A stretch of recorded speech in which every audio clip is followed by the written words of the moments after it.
Yeah, but it's still, nobody wants to get out in the rain. Yeah. Fucking sucks. Okay. Am I ready? Do we have any profanity problems on No, you this? can say whatever. Okay. Ready now? Yeah. All right.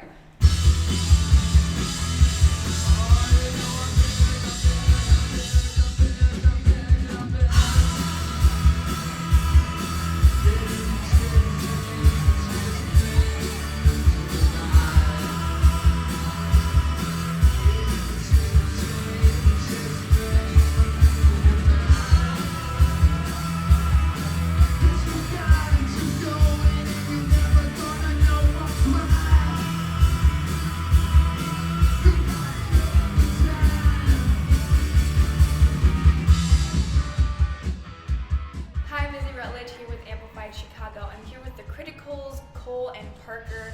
We're going to answer a few questions before the show for us today. First off, how are you liking Chicago? I love It's it. great. I haven't been since I was like 14. Yeah. This is only my second time here, and yeah, it's beautiful. How'd you come up with the name The Criticals? Just think of it? Any story behind it? I was sitting in my apartment in LA.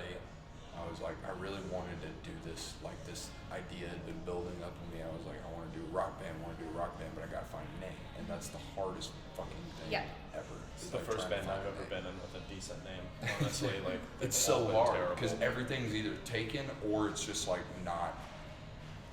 It's just not working, right?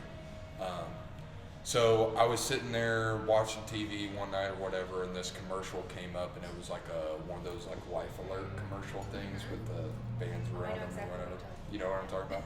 So it was one of those commercials, and it just like popped up. It was like, if you're in critical condition, and I like kept seeing critical on there because it was like flashing, and I was like, huh, maybe the critic. I've always been obsessed with the something band name, so I was like, Criticals. Yeah. Perfect. We'll go with that. Sure.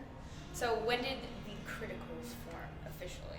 I did 2 years of college in LA, and I went to college early, so I was like 18, 19 at the time, where I was like, okay, I really want to come back to Nashville and just start like a rock band. So I came up with the name, and then I moved back just like completely. I had no songs, no bandmates, no nothing, but I had this like thing where I just wanted a cool rock, because I'd always been the drummer in bands before that. So I was like, I kind of wanted to sing and maybe play guitar here and there, and so I'd kind of just started this thing in my head, and I moved back, and I was like, I got no bandmates and no songs. It was just kind of a revolving door of musicians, friends of mine, and probably about 4 or 5 months in, we did like 2 or 3 shows. I had maybe 5 songs written or something, then the rest was covers. And we were playing for our friend's birthday at this like shithole venue called the Mouthhole in Nashville. Like a true shithole, like garbage on the floor shithole. Yeah, like smoking. it was. Like, There was 3 dudes that lived in this house, but in the basement, it was like a concrete basement, and it was snowing. So I know you guys are equipped for heavy snowfall. Yeah. We are not in Nashville, and everybody acts like it's the end of the world. So it was ice all over the roads, snowing everywhere. I was like, nobody's gonna be here. And there was like 300 kids there in this little basement. it's like $5 admission. Like Yeah. a bunch of like DIY tattooers show up, and like everybody has a 40 in their hand. It's really special. It was like the last of that time. Like the DIY scene started dying like maybe 6 months after that, honestly. Yeah, so that was his first gig with the Criticals, and then he and I started writing songs pretty soon after that, and got a solid lineup together for the rest of the guys, and went from there.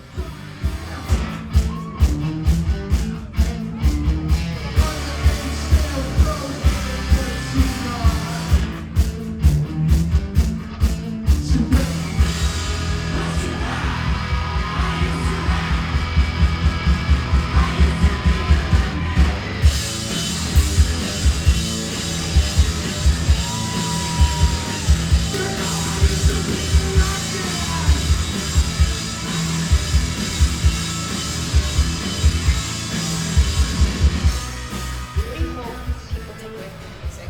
What's your message? Do you have a message? What do you draw from when you're writing your lyrics? It always comes across corny if you try to say a reduction of what we're doing. You know, I think it's just do what the hell you want to do. Yeah. Honestly. We just sort of write what we're feeling at that time.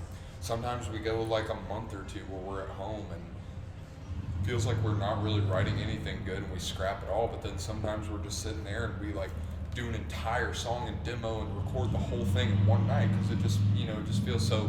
The lyrics always kind of come according to what's going on in our lives or like how we're feeling, and so it's just like I just want people to have a good time. That sounds so dumb, but it's like whether they're coming to the shows or whether they're just listening to it in their AirPods or whatever, it's just like I just want them to get something out of it, and however they interpret it is like I have my own interpretation and he has his own interpretation. Once we release it to the world, it's everybody else's. We don't get to have an interpretation anymore. I agree with that. I think that's so dangerous now. Like every time I see an artist that I like and I follow them on socials, I know everything about them. I know what they're eating. I know what the song's about. I know the moment it occurred. I know what the fucking plugins they're using on the vocals sound like. Like we know everything. So I think it's dangerous for us to try to add value and assign what things mean. I don't think it's important anymore.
Yeah, it's like there's just so many like thousands and thousands and thousands of cool cities and places and people and experiences that it's like so many other things go into doing a tour than just showing up and playing the shows and then you're done. It's like playing the show is what we do. That hour of 24 hours of that day is what we do, but it's almost like, I mean, I think all of us, like, we enjoy and relish, like, everything else outside of that hour as much as we do playing the show. Yeah. For anyone who hasn't heard your music, why should we listen to it? Give us an elevator pitch. I'm not good at elevator pitches. Jesus Christ. I think you should come see us play. So me and him pretty much record everything in the studio, and we write everything for the most part, minus a few songs here and there. But it's just so like different when we're playing live, and no matter where we are, like what stage we're on or whatever, it's like it's just we do a lot of things that aren't in the studio versions, and we kind of it's just like and it's just like it's a much different band, I think, than what you're hearing, but it's kind of the same. But I think why you should listen to us or come see us, I think we make some pretty good music, and I think that we have a lot of fun at our shows, and hopefully everybody else that comes to our shows has fun. That's all we give a fuck about. So sure. All right, well, I want to thank y'all so much for taking time out of your Thank day you. before the show to talk to us. Once again, for Amplified Chicago, I'm Izzie Rutledge here with the Criticals. Cheers, guys. Thank you guys. Thank you. Thanks.